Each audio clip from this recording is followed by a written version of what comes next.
महाराजांच्या आज्ञेने. त्याच्यामुळं जेवढं होईल तेवढं सात्विक राहा, नामस्मरण करा, भक्तिमार्ग वाढवा. कलियुगामध्ये नामस्मरणाला खूप अनन्य महत्त्व आहे. नामस्मरण म्हणजे सगळ्यांवरचा एक रामबाण उपाय म्हणजे नामस्मरण.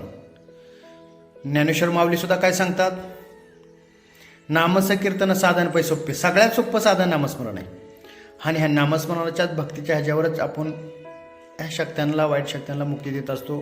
तुमची सेवा पाहूनच तुम्हाला होम हवनासाठी बसवलं जातं आणि होम हवनाला बसवल्यानंतरच वाईट शक्तीला असेल काय असेल त्याला त्रास होतो, त्याला मुक्ती दिली जाते. आपण अनेक व्हिडिओमध्ये बघितलं असेल.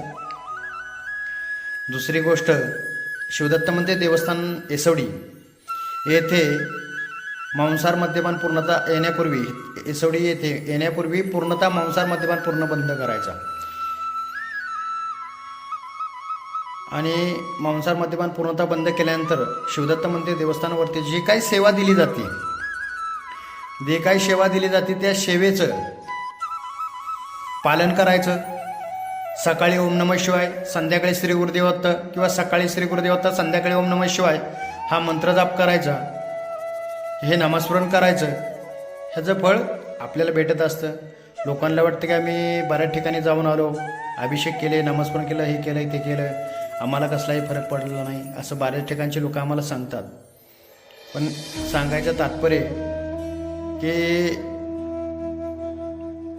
सगळीकडे भगवंताचं नामस्मरण आहे, सगळीकडे भगवंताचं नामस्मरण सांगितलं जातं. कुठेही